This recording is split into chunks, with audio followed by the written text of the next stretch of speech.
orang yang berhutang. Orang kedua adalah orang yang berpiutang atau orang yang beri pinjaman, berhutang. Nah, untuk saudara yang berhutang, saudara berhutang pada si A, si B, si C, pada anakmu, pada mertuamu, pada kawanmu, pada bosmu, pada siapa saja. Kalau saudara sudah terlanjur berhutang, bayar hutang saudara sesuai jumlah uang dan waktu yang disepakati. Ya, Kitab suci menggambarkan orang yang berhutang tapi tidak bayar hutang itu sebagai orang fasik.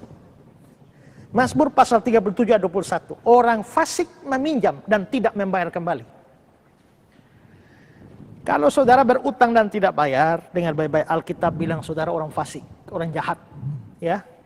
Juga Roma 13 ayat 7, bayarlah kepada semua orang apa yang harus kamu bayar. Jadi untuk saudara yang sudah berutang tapi lari, bertobatlah saudara. Karena saudara orang fasik. Ya. Dan saya sendiri mengalami hal itu. Ada banyak orang yang sebenarnya saya hormati, tapi pinjam duit saya lalu hilang.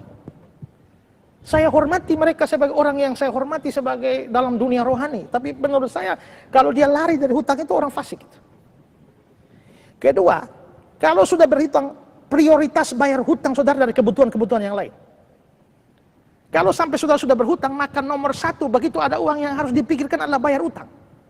Ya, jangan hutang tidak dibayar tapi HP baru, tas baru, ya, sepatu baru, sepatu sudah baru, bulan depan baru lagi, bulan berikut baru lagi, tapi hutang tidak bayar.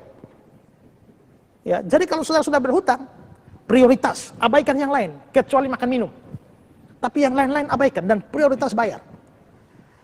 Kalau misalnya saudara janji, saya bayar utang tanggal 20. Sampai tanggal 20 saudara tidak bisa bayar, jangan diam. Hubungi orang yang saudara pinjam itu. Dan telepon dia, jelaskan kendalanya, bikin kesepakatan baru.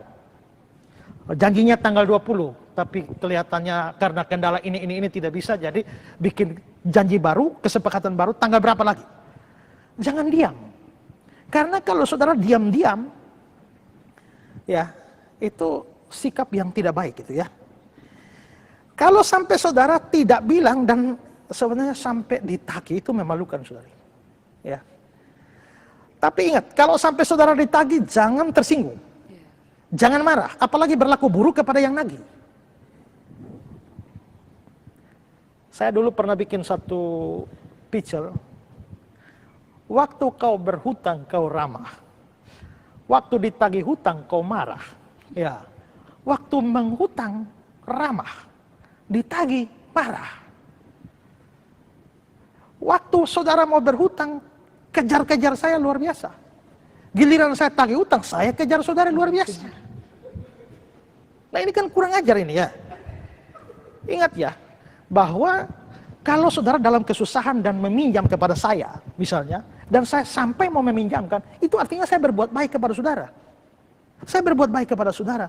Lalu saya harus menghabiskan waktu, tenaga, pikiran untuk mengejar saudara. Ini namanya, apalagi sudah begitu lagi, saudara tambah memfitnah lagi dan sebagainya. Ini namanya saudara membalas kebaikan dengan kejahatan. Dan itu bertentangan dengan firman. Amsal 17:13. Siapa membalas kebaikan dengan kejahatan, kejahatan tidak akan menghindar dari rumahnya.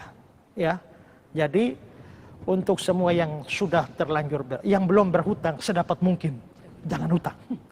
Berdoalah supaya Tuhan cukupkan kebutuhan saudara. Tapi kalau memang sudah terlanjur berhutang, ya ikuti prinsip tadi. Semua, mungkinkah saudara sudah berutang? Ya, saya memang berutang banyak Pak Pendeta. Tapi itu dulu. Sekarang saya sudah percaya Yesus. Sudah percaya Yesus jadi? Ya, ayat firman Tuhan adalah aku melupakan apa yang sudah di belakangku.